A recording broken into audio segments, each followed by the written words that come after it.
Então, estudo qual? Gente, eu prometo que está acabando, tá? O Evangelho de Lucas tem que estar acabando, mas o estudo 42. Gente, 42 o estudo de Lucas, não me cloroforme. Bom, é assim, mas a gente acaba o capítulo 22 hoje. Então, hoje nós vamos de 22, de 35 a 71. Como o tema era muito largo, por isso que nós dividimos. Então, se você quiser pegar o primeiro, você que está vendo pelo YouTube, você entra lá no canal e assiste o anterior. Ok, então vamos lá. Nós já sabemos que Lucas vai descrever, é interessante você ver a diferença e a harmonia de todos os evangelhos, tá? Por quê?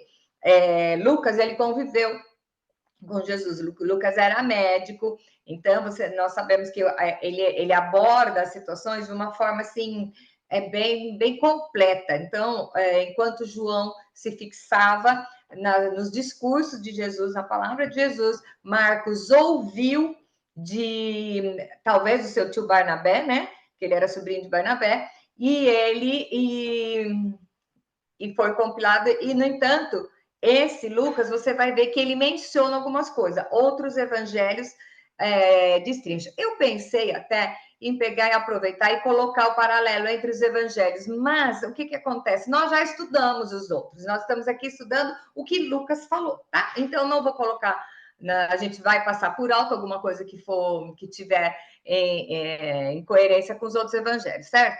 Então, a primeira pergunta de hoje diz o seguinte: qual a orientação de Jesus nesse texto? Vamos lá, é de 35 a 38, diz o seguinte: a seguir, Jesus lhes perguntou: quando vos mandei sem bolsa, sem alforje, sem sandálias, faltou-vos porventura alguma coisa? Nada, disseram eles. Então ele lhe disse: agora, porém, quem tem bolsa, tome-a, como também o alforje. E o que não tem espada, venda sua capa e compre uma. Pois vos digo que importa que se cumpra em mim o que está escrito. Ele foi contado com os malfeitores, porque a mim se refere, porque o que a mim se refere está sendo cumprido. Então eles disseram: Senhor, eis aqui 2 espadas. E respondeu-lhes Jesus: basta. O que ele está falando aqui? Não sei se vocês lembram que quando ele fez a comissão, mandou de 2 a 2, o que ele falou? Levem o suficiente para não levar mudança. E o que acontece? Você vai ter a provisão do necessário, tá? E eles foram e voltaram. E aqui, então, ele está se referindo a esse detalhe. E ele fala assim: agora, está começando. Então, ele está falando: agora importa que vai se cumprir em mim. Ele já sabia a história da traição. Se você assistiu o estudo passado, nós vamos ver que o que aconteceu com Judas foi que Judas permitiu que Satanás entrasse nele. Então, ele é um coitadinho. Não, ele permitiu. E nós vamos ver aqui tudo o que aconteceu nesse momento, tá? Então, o que acontece? O plano de Deus, ele nunca é frustrado. Mas ai daquele que se negar a trabalhar nele ou der o seu corpo de instrumento para Satanás, tá? Então, é sobre isso que Jesus está falando. E aí, ele falou: eu vos digo que agora vai começar. Então, vai e parte para a segunda pergunta, diz o seguinte: com a proximidade da hora de sua morte, qual a orientação de Jesus aos seus discípulos? E saindo, foi como de costume para os montes das oliveiras, e os discípulos o acompanharam. Chegando ao lugar escolhido, Jesus lhe disse: orai para que não entreis em tentação. Ok. Jesus sabia o que ia acontecer, mas ele sabia que o inimigo estava à espreita. Então ele falou: ora para não entrar em tentação. Dificilmente você está ajoelhado, orando e começa a pensar em pecadinho na sua cabeça. É ou não é? Porque a cabeça da gente, em coisa de segundos, às vezes o pensamento voa, mas quando você está orando, se deduz que você está conversando com Deus. E aqui é orando, intercedendo, porque ele foi para os montes mais para cima ali para ler, para orar, e ele falou: se mantenham acordados. E aí depois ele se afastou, é a pergunta 3, né? Como ele orava? Ele se afastou cerca de um tiro de pedra. É engraçado isso, né? A jornada de um dia, o denário era suficiente a um dia, que é um tiro de pedra. Depende, se for meu tiro, é curtinho, né? Mas você sabe que até nas Olimpíadas tem, né? O pessoal que atira aí, acho que é mais longe. Então, acho que Jesus aqui pegou a média, né? Então, vamos lá. ao tiro de pedra e de joelhos orava. Gente, Jesus orava para quem? Para o Pai. Mas ele não era Deus? Era. Ele era 100% Deus? Era, mas nesse momento ele era 100% homem e ele sabia o que ia acontecer. Então, é assim, é muito normal, a gente que assiste filme de montão, né? Então lá, os bandidos pegaram o cara. Aí pega numa hora, fala para ele assim: "Ah, não vou matar você não. Pega e sai correndo. Foge daqui". O cara vai correndo, o cara mata pelas costas. Por quê? Eu acho que você saber que você vai morrer naquela hora, isso, a sua parte humana entra em colapso, né? Porque você tá sabendo que tudo acabou ali. E não adianta vir todo mundo assim com vozinha de santo. Ai, não, mas para mim é lucro, é isso que eu quero, é tudo que a gente quer, mas a parte humana da gente, se chegar para você e falar assim, daqui a meia hora você vai morrer, que estado que você fica? Então, Jesus estava mostrando a parte humana dele, né? Então, ele chegou lá e ele orou assim: Pai, se queres, passa de mim esse cálice. Contudo, não se faça a minha vontade, e sim a sua. Aí eu pergunto assim, né? Para eu, Catinha, e vocês, meninas. Você tem coragem de saber que você vai passar por alguma situação difícil? Você tem coragem de falar assim, Deus, faça em mim a sua vontade? Não temos, gente. Fala sério. A gente fala, eu quero, quero. Aí tem aquele pessoal mais, digamos assim, aquecido, né? Eu rejeito toda a palavra, vou fazer campanha, vou botar a cara no chão, né? Tem um pessoal intenso assim.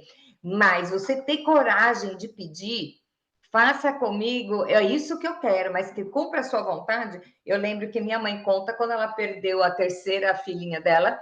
Eu nem cheguei a ver, tá? Porque ela nasceu, viveu 30 horas e morreu, ficou no hospital. E minha mãe disse que, mesmo confiando no Senhor, ela sentou na cama, ela não dormiu, ela passou a noite inteira pedindo assim: Senhor, deixa minha filha comigo. Sim, e ela nunca tinha convivido, porque era um bebê recém-nascido, e ela morreu. Então, minha mãe fala assim: foi a vez que eu me senti mais humana e mais débil, porque eu não consegui falar para Deus: faça a sua vontade. Eu falei: faça. O senhor sabe que eu quero, deixa minha filhinha comigo, tá? E aí ela se revoltou quando a menina morreu, né? Eu sei, eu era meio bem pequena, não me lembro dessa parte, mas eu lembro que ela, muitos anos depois, ela falou: eu entendi, porque o Senhor levantou, levou a minha filha, tá? Então, o que que acontece aqui? Na hora que ele está nesse estresse, gente, depois nós vamos ver lá na próxima pergunta, o estresse que Jesus estava, e ele falou: faça a sua vontade. E ele, olha, então lhe apareceu um anjo do céu que o confortava. Tipo assim, você vai passar, mas você não vai estar sozinho. Aliás, Jesus ficou um tempo sozinho só. Foi a hora que ele entregou o Espírito, e ele recolheu todos os meus pecados, os nossos pecados, e Deus não conseguia olhar para ele pela multidão de pecados. Então, por isso que Jesus fala: Senhor, Senhor, por que me desamparaste? Porque Deus não habita no meio de pecados, né? Então, imagina o que Jesus sentiu. Ele sabia o que ele ia passar, porque ele era homem, mas ele era Deus, ele sabia. E ele, então, teve essa coragem que só ele, né? Faça comigo. O senhor sabe o que é que eu quero, mas se cumpra a tua vontade. Então, eu quero perguntar para mim e para você: o que é que você anda pedindo para Deus e que, na verdade, você está disposto a faça a sua vontade? Porque às vezes, se Deus não responde do jeito que você quer, você fala: Deus não me ouviu. Às vezes Deus falou não, porque existem 3 respostas para um pedido: sim, não e talvez. E espere, tá? Sim, não, espere. Às vezes você está desesperado pedindo uma coisa e Deus fala: não é para você. E eu sempre lembro, né, as meninas que caminham comigo, que eu conto que a minha filha era pequena, tinha uns 5, 6 anos, eu fui tirar uma faca, uma tesoura da mão dela, que ela ia se cortar, e Deus me ensinou tanto, porque ela não tinha maturidade para falar isso para mim. Ela falou assim: você não gosta de mim, você tira de mim tudo o que eu quero, porque você é feia e não gosta de mim. Na mesma hora, porque comigo é assim, sabe? Deus bota um pendrive na minha cabeça e faz um download, né? E Deus fala assim para mim: você é igual. Eu tiro as coisas porque eu sei o que é mal para você. tá? E você fica falando que eu não te ouvi, sabe? É isso mesmo. Então, a nossa primeira pergunta hoje não é referência ao texto, é a você por dentro. O que é que você está pedindo? Se você tem coragem de pedir, falar, mais Senhor, que faça a sua vontade. E depois não acontece, você fica assim, hein? Hein? Às vezes Deus já respondeu e você, cabeçuda, tá lá tentando convencê-lo de outra coisa, tá? Bom, o anjo apareceu para confortar Jesus. E aí o que aconteceu? Nós temos médica aqui no papo, tá? Vai. Agora é a hora dela. Vamos lá. Qual o fenômeno que aconteceu no meio da oração? Estando em agonia, orava mais intensamente, e aconteceu que o seu suor se tornou como gotas de sangue caindo sobre a terra. Era muito. E a medicina diz que isso chama hematidrose, que é suar sangue. O que acontece? De acordo com o nível do estresse e de medo, os veinhos assim, que a gente tem do lado todo, ela rompe e acaba suando, tá? Então, ela são as veias capilares que tem lá, que elas se arrebentam, por isso que fala que soa sangue, mas o sangue era que estava vindo da veiazinha, né? Então, a doutora aí diz assim para mim, se eu falei certo, aí, ó, fiz, ganhei um joinha, então tá certo. Mas aí o que acontece? Imagina o estresse. O anjo acabou de confortar ele e ele tinha tanto medo. Gente, é medo mesmo. Tanto estresse que ele suou sangue. E não foi de acordo com a coroa cheia de espinhos, que a Igreja Católica tradicional tem aquela imagem, né, que é aquela coroa de espinho, 3 gotinhas caindo assim, acho tão lindo aquilo. Um rapaz de olhos azuis, cabelo todo cacheado, louro, com a coroa e 2 gotinhas de sangue. Eu acho que aquele filme do Mel Gibson, que assim, é o que mais próximo pode ter chegado. Apanhou muito, ele tinha o olho inchado, a boca inchada, lavado de sangue. Acho que aquele filme fez tão bem para aquele pessoal que está mais ou menos. Eu lembro que quando ele saiu, o cinema na minha cidade fazia fila em todas as sessões, tinha sessão o dia inteiro. Então, eu peguei as meninas do salão, paguei para todo mundo, era obrigado a ir lá ver. A quantidade de gente que saía do cinema chorando e ia procurar uma igreja, sabe? Porque até então você vê, não exatamente como foi, mas você vê assim, como deve ter sido. E aí você pensa, foi por mim.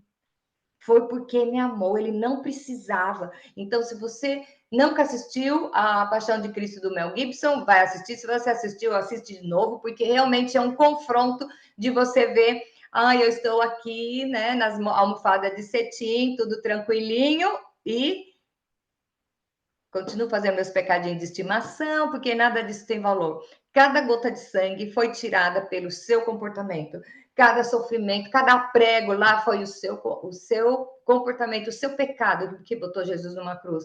Então, eu te digo assim, é muito sério você pensar se você continua. Tem umas coisas, tem uns pecadinhos que a gente faz, que a gente acha que é light, mas você faz, se arrepende, amanhã você faz de novo, você está indo lá e batendo mais um prego naquele que não precisava, aquele que desceu do céu, desceu do seu trono de glória para sofrer no meu lugar, e eu fico cometendo o mesmo pecadinho, botando lá, dá a impressão que sou eu que estou maltratando Jesus numa cruz. Parece meio trágico, um pouco à tarde, porque a Semana Santa já passou, mas isso é uma vivência no nosso dia a dia, tá?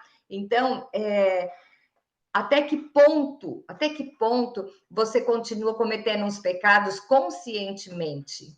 Né? É muito sério isso. Vamos lá. E aí, ele estava lá, chorou sangue, o anjo desceu, e ele volta e fala assim, qual a atitude dos discípulos, né?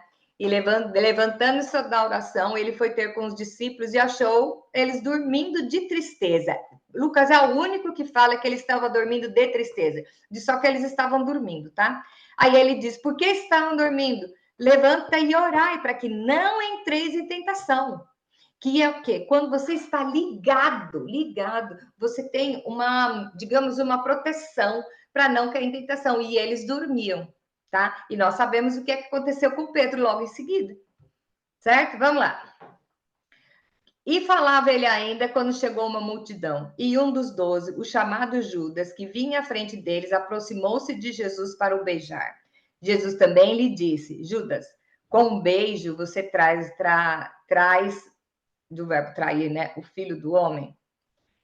nós vimos que na lição passada, que o Judas, ele não foi convidado a fazer isso. O Satanás entrou nele e ele se ofereceu. Gente, eu acho que isso é muito pior. Você se oferecer para atrair alguém.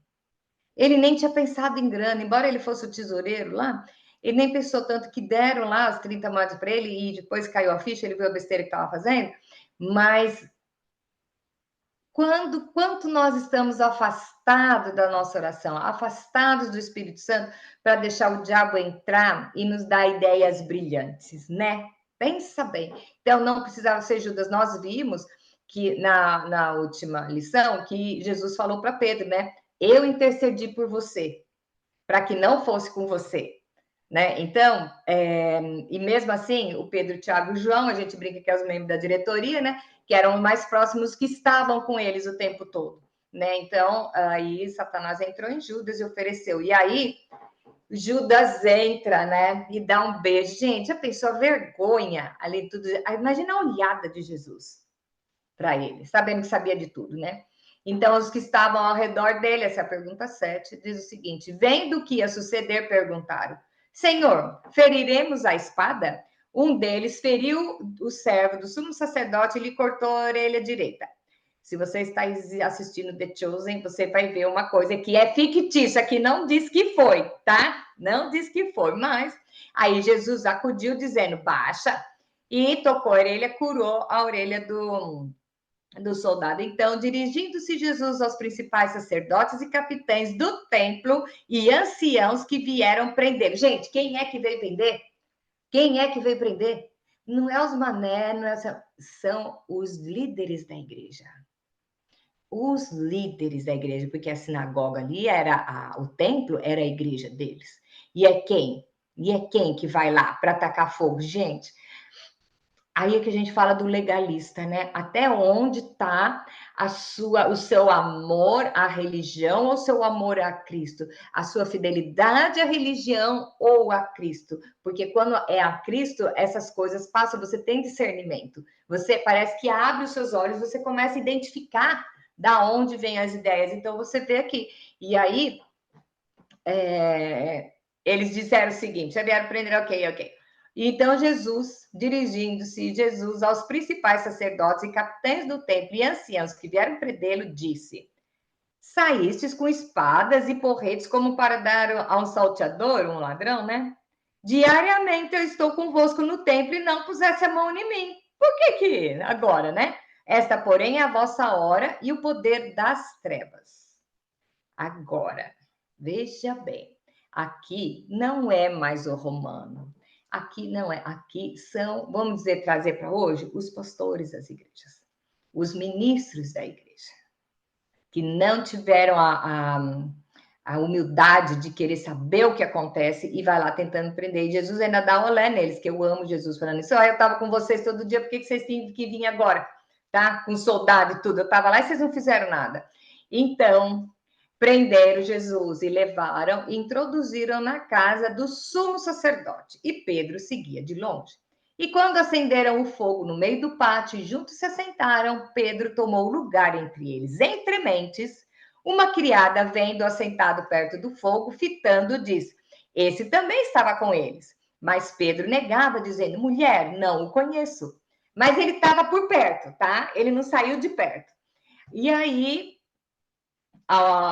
Pedro, porém, protestava: não sou eu. E tendo passado cerca de 1 hora, o outro afirmava: também esse verdadeiramente estava com ele, porque também é galileu. Mas Pedro insistia: homem, não compreendo o que dizes. E logo estando ele ainda a falar, cantou o galo. Aí é que ele viu, então ele voltando-se ao Senhor, então ele estava lá, mas o Senhor estava perto dele. E aí, voltando-se o Senhor, ele fixou os olhos em Pedro, e Pedro se lembrou da palavra dele, como lhe dissera: hoje 3 vezes me negarás antes de cantar o galo. E Pedro saiu, chorou amargamente. Na minha concepção, foi aqui que Pedro se converteu de verdade. Aqui que ele entendeu que Jesus não era só um milagreiro, não era só um bom professor, um bom mestre. Foi aí que ele viu o poder sobrenatural. Então, depois aqui, esse olhar, Deus me livre de receber um olhar desse de alguém.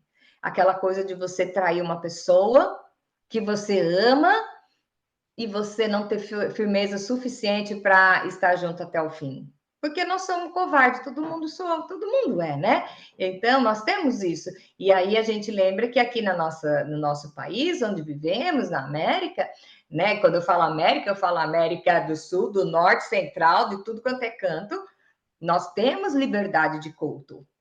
E existem irmãos nossos que, por falar, por declarar o nome de Cristo, são decapitados. Você vê isso hoje. Você vê o pessoal lá do Irã, aquele muçulmano lá mais raiz, né? O pessoal do Hezbollah. O negócio deles é cortar a cabeça. Então, é muito fácil você ser cristão aqui. Porque Deus não vai abrir um céu e jogar um raio fulminando em você. Ele pode fazer isso, mas ele deixa você ralar pela a sua fraqueza, para que caia a ficha uma hora. Então, quando lá você vê em Hebreus que fala a nuvem de testemunhas que estão vendo o que você está fazendo, o que é isso? Ah, hoje eu não vou falar que eu sou crente, porque eu vou numa festa muito baladeira, vou encher a cara até acabar. Aí ninguém precisa ficar sabendo. Aí a nuvem de testemunhas são aqueles que foram decapitados, aqueles que foram crucificados, passaram por tudo, olhando lá de cima e falam: para você é tão fácil, sabe? Nós passamos tudo por isso. Então eu vi dois pastores conversando, um estava indo para a Coreia, onde é muito mais difícil, né? Ai, mas é tão difícil ser crente lá. E ele falava: não, é muito fácil. Lidar com uma igreja perseguida é muito fácil. É difícil aonde você está, onde tem os falsos. Lá todos são comprometidos. Eles são tão perseguidos que lá só tem os crentes de verdade, que está afim de tudo. Aí não, tem aquele crente de domingo, aquele que a gente fala que é o crentino, né?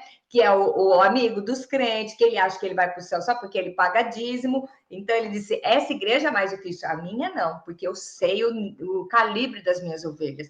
Então eu pergunto para você hoje: qual é o grupo que a gente está?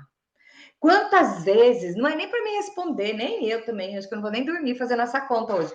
Quantas vezes você foi em algum lugar que não deveria, que você sabia que o Espírito Santo não ia entrar com você, você tirou uma folga de crente num final de semana, numa viagem, numa conversa, num bate-papo, você sentou na roda dos escarnecedores, vendo as pessoas escarnecer da sua fé, e você está lá só para não ficar mal com ninguém, sabe? E aí as testemunhas que foram devoradas por leões, que foram assassinados de forma brutal, decapitados na frente dos seus filhos, estão vendo e falam assim: não acredito que você não consegue ser firme com toda essa mordomia que você tem aí. Isso é uma coisa para a gente pensar, tá? Mas vamos voltar ao Pedro? Então tá.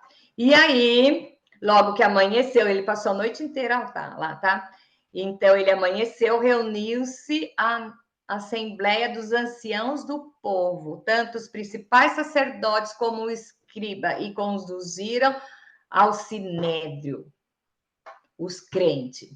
Aqui não é o capeta, tá? É tudo os crentes, certo? E aí o que eles queriam que Jesus dissesse? Se tu és o Cristo, dize-nos. Então Jesus lhes respondeu: se vou-lo disser, não acreditareis. Também, se vos perguntar, de nenhum modo me respondereis. Desde agora está sentado o Filho do Homem à direita do Deus, do Todo-Poderoso Deus.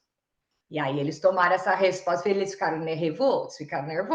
Então eles disseram: logo tu diz que é o Filho de Deus? E lhes respondeu: vós dizei o que eu sou. Então eles clamaram: que necessidade mais temos de testemunho, porque nós mesmos ouvimos de sua própria boca que ele diz ser o Filho de Deus, tá? E por aí acabou o nosso estudo de hoje, mas agora nós vamos comentar, certo? O que eles queriam? Estavam procurando, nós vemos já 2, 3 capítulos atrás, eles já querendo montar um cerco em volta de Jesus para o prender, para matar. Por quê? Porque Jesus era uma oposição ao legalismo. Então, eles eram aqueles ortodoxos, né? Tudo certinho, aquele pessoal que usava o paninho, que você não pode botar a mão no sacerdote, porque tudo é santo. Sabe aquela coisa? Jesus veio romper com as tradições, com o formalismo, não é só para ser revoltos, porque ele era um hippie. Não, ele veio mostrar o que realmente é servir a Deus. o que é realmente amar a Deus, o que é realmente ter uma vida de acordo com o que Deus quer para mim. Então, ele veio para falar isso, sabe? Tirar as alegorias e ir no verdadeiro. Então, a gente estava falando até antes de começar, nós estamos vendo uma catástrofe acontecendo no Brasil, no nosso país, que é uma chuva, uma coisa horrível. E agora, o que você vê? Eu vi que a igreja da Lagoinha se ajuntou com uma igreja católica e eles estão fazendo um trabalho maravilhoso, estão fazendo reuniões de oração e estão acolhendo as pessoas. Então, o que é isso? Que eu comentava até com meu marido. É o quê? Qual é a essência? A essência é o quê? Jesus é o Filho de Deus e ele veio para me salvar. Se você usa calça comprida e eu não uso, não vou falar disso. Isso são doutrinas da terra. E o que Jesus veio é exatamente para fazer isso, sabe? Tira a alegoria, tira o peso. O peso. Sabia que tem mais de 600 mandamentos no Velho Testamento? Deus deixou 10. Os caras têm mais de 600, porque tudo não podia. Então ele veio dizer o seguinte: vamos nos preocupar com o que realmente vale a pena? E eles não gostaram, porque existem muitas pessoas que estavam indo lá atrás do legalismo, das tradições. Então, o que eu estou fazendo? Você fala, ai, mas isso é eles. E eu? Porque, de repente, eu vejo um cara cheio de piercing entrar na igreja, eu nem sento perto, porque ele não é meu irmão. Oi? Ele pode até achar que você não vai para o céu porque você é sem graça e chata e monótona. Oi? Não é? Vamos parar. Nós não temos tempo para ficar preocupados com doutrinas de igreja. Nós temos que nos preparar para as doutrinas bíblicas. E se resume no quê? Jesus é o Filho de Deus. Ele morreu numa cruz para me salvar e abriu o caminho direto aos céus. É isso. Se adora Maria, se usa calça, se usa sombra, se raspa axila, se a perna é cabelo, não importa. Vamos deixar, nós não temos mais tempo para isso. O tempo está encolhendo, né? Não sei se é encolhendo, mas já estamos passando, nós estamos vendo já as coisas acontecendo, e aonde eu estou sentado dentro da minha igrejinha, e uma vez por semana eu vou lá no culto e reclamo que o culto durou mais, o pastor falou mais de meia hora, eu quero ir embora. O que você quer fazer no céu? Então, se você não aguenta uma hora de louvor, uma palavra, um momento de oração, o que você quer fazer no céu? Né? Então, o que eu quero dizer com tudo isso? Eu achei esse texto, assim, bem confrontante para nós, porque começa comigo. Começa comigo. Eu estou proclamando o evangelho da salvação ou estou proclamando a minha denominação? As meninas que caminham comigo sabem que durante muito tempo, anos até, eu nunca nem comentei que igreja que eu ia. Porque tinha pessoas, a gente chamava as vítimas, né? Tinha pessoas assim de todas, que a ideia era conversar sobre a Bíblia. E, aliás, quem vem hoje ainda sabe, eu nem pego a minha Bíblia. Eu tenho os textos, tudo, porque... E se vem uma pessoa que é traumatizada, já foi expulsa de uma igreja legalista, porque achou que ela tinha muito pecado. Se a pessoa já tem um trauma, então eu recebo na minha casa, porque é um chá de meninas. Aí a gente vai conversar, porque infelizmente, porque existem pessoas tão duras que acabam afugentando pessoas de dentro da igreja. E onde abundou o pecado, superabundou a graça. Então, se aquele irmão, ele foi drogado, ele foi traficante, ele é assaltante, ele é assassino, mas ele se encontrou com Cristo, ele é salvo e vai no céu comigo. Eu não tenho direito aqui na terra de dizer quem é o queridinho de Deus e quem não é. Essa função não foi dada para mim. Então, em vez de ficar olhando para o outro, aquele, né? Olhar para a trave na sua orelha, o cisco no seu olho, a trave no olho, gente, é isso aí. É isso aí. Eu estou sendo legalista, prendendo Jesus e vou malhar ele numa cruz, porque o discurso dele é diferente do que me é confortável. Eu quero ficar na minha zona de conforto? Ok, fica, mas é capaz de você ficar mesmo, ficar mesmo. Então, vamos fazer uma retrospectiva até hoje. Sabe por quê? Nós estamos vivos.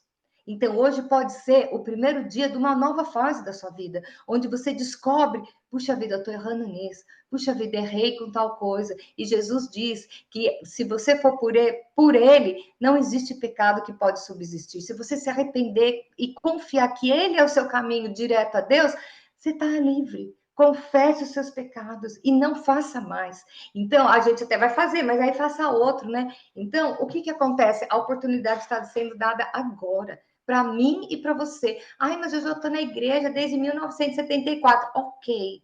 E essa semana? E o dia de ontem? O dia de hoje? Você não cometeu nada que pode ter desagrado a Deus ou servido de tropeço para alguém? Vamos parar para pensar. As pessoas são colocadas na nossa vida todos os dias, não é à toa. É para que você seja a luz e transpareça o brilho de Jesus. Que você seja sal e luz nesse mundo. Como as pessoas vão ver Jesus se você guarda Jesus no meio do bolso e sai na rua e briga com todo mundo, no trânsito, xinga onde anda, faz uma mal cara para a menina do caixa do banco, sei lá, sei lá.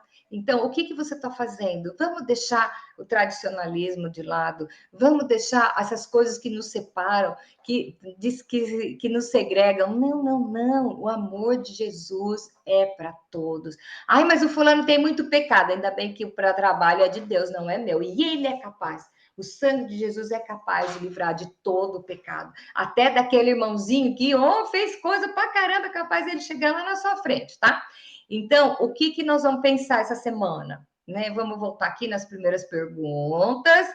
Então, vamos lá. O que você faz para não cair em tentação? Orar. Grave isso. Orar. Se você estiver em oração, vai ser mais difícil você entrar em tentação. E a outra pergunta é: será que eu não estou crucificando Jesus todos os dias?